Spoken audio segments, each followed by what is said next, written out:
Absolutely. I also want to say that it's okay if you don't understand this immediately. These are really complex ideas.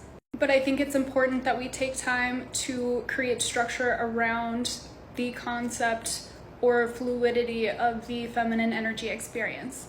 So back to the board. She is asking for clarity on the anchors. One anchor being the light and the shadow, and the other anchor being the toxic and healthy, which I clarified yesterday is actually the unconscious and conscious realities. So these aren't actually anchors. They are more like access points through which energy is directed and flows.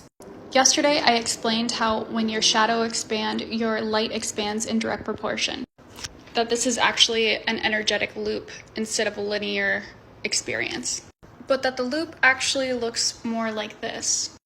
Because our light and our shadow continue to expand along our journey of consciousness. And our consciousness expands as our light and our shadow expand. So the energy looks more like this. And I explained yesterday that each quadrant holds the potential for unlimited points of revelation. So it actually looks more like this.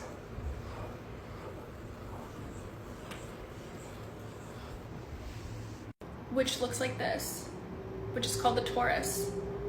Every point in which these lines connect are moments of expansion. Additionally, we need to factor in the dimension of time.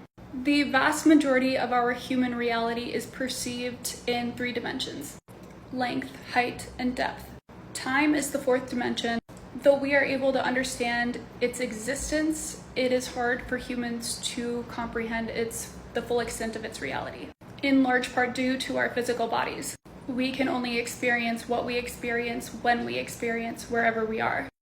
So even as I try to demonstrate the flow of energy along these access points, we are actually only able to comprehend the energy being exactly where my pen is as I move it.